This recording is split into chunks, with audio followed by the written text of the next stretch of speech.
This week we're going to talk about a time period known as the Gilded Age.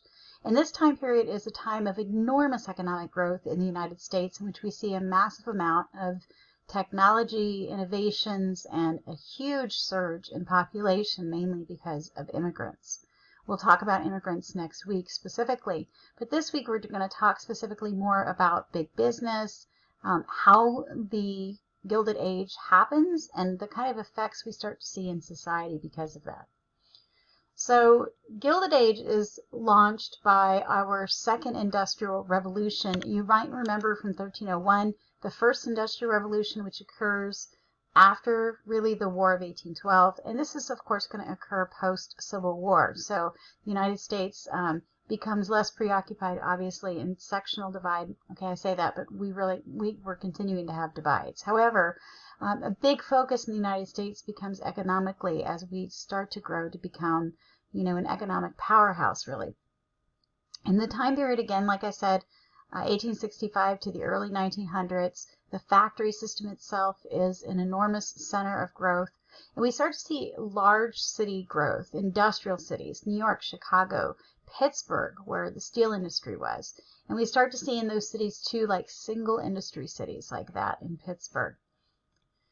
Okay, and so this, you can see, this is a really good view or visual idea of exactly the effects of the second industrial revolution. Really, this comes about expansion of the railroads. The Transcontinental Railroad finishes in 1867. The steel industry, you need steel for buildings, right? Skyscrapers, bridges, and rail lines. And Andrew Carnegie of Pittsburgh Steelers, that's where they get their name from, is going to be the center of that. Advancement in transportation that we'll talk about, communications revolution, the telephone is invented at this time, electricity, and more so in your book, in chapter 2 of Gorn, they talk a lot about the emergence of labor unions. So I encourage you definitely to read that, because that's going to show you a real different side of what was happening. This chart is actually a really good view, and I'm going to move myself here so you can see this better. But essentially, you can see the amount of growth and how it changes in a 20-30 year span. You can see that farming grows, okay, but the employment in farming decreases. That's really because of the advancement of farming technologies. Railroad track grows, and take a look at our gross national product, our GNP. Astronomically is growing there. Life expectancy is even increasing also. In this next one, in particular, we're talking about the growth of the railroads, and this really happens because the United States government gets very involved in the growth of the railroad itself. You might remember from last week we talked about the transformation of the West and how the federal government is very instrumental in helping this growth of the West. Same thing with the rail line. They will give federal grant or federal subsidies, really, money to the railways to place the rail lines because they felt that the railroad was the real center of growth. And that's going to be very important because that's going to drive a lot of the decisions the federal government makes in the late 1800s. We also see the Sears Roebuck catalog come about. And so this is a time of new commercialism, and that's really going to begin like in the early 1900s.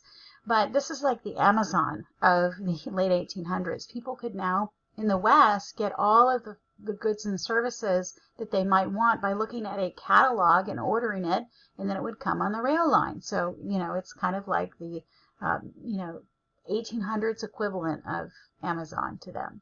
And you can see the massive amount of rail lines that are put down during this time period. You can see the growth of that. And you can tell from this graph, if you're looking at this, that there's a definite growth of rail lines, in particular during the Gilded Age, and a huge push for that, for us connecting the United States from one coast to the next. Like I mentioned, because the federal government has what we call a laissez-faire belief, which laissez-faire means hands-off in French, for businesses, this really sparks the growth of innovation. Communications, telegraph lines. The telegraphs, of course, come before the Civil War, but in their telegraph lines, you may or may not realize that they were put down next to railroad lines. And so that increases, communication increases. Also Edison, I'm sorry for you Tesla fans out there, but of course he's accredited for the invention of the light bulb, the phonograph, the silent motion picture, so all kinds of new technologies and entertainments are coming back. Also, the invention of the light bulb was a very significant thing for the growth of factories.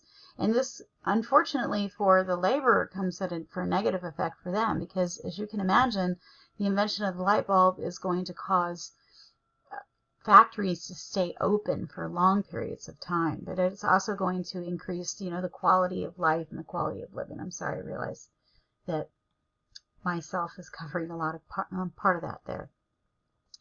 It's even going to be significant in streetcars and the connection of streetcars. And in San Antonio had a streetcar system. And so electricity is what's really going to power this and help expand this. One thing that comes, and this is kind of viewed very negatively by a lot of historians, is the fact that there was no rule book for how to run a company, right? So what we begin to see in the late 1800s is what we call monopolies, right? Just like the board game. And so we start to see companies essentially take up the entire industry. And many times they would use extremely ruthless methods of doing this. And to try to hide the fact that they were this growing monopoly, a lot of times they would form these things called trusts, which would allow like a single director to manage several competing companies and make it look like it wasn't a monopoly, but they really were. Monopolies and trusts are really the same thing.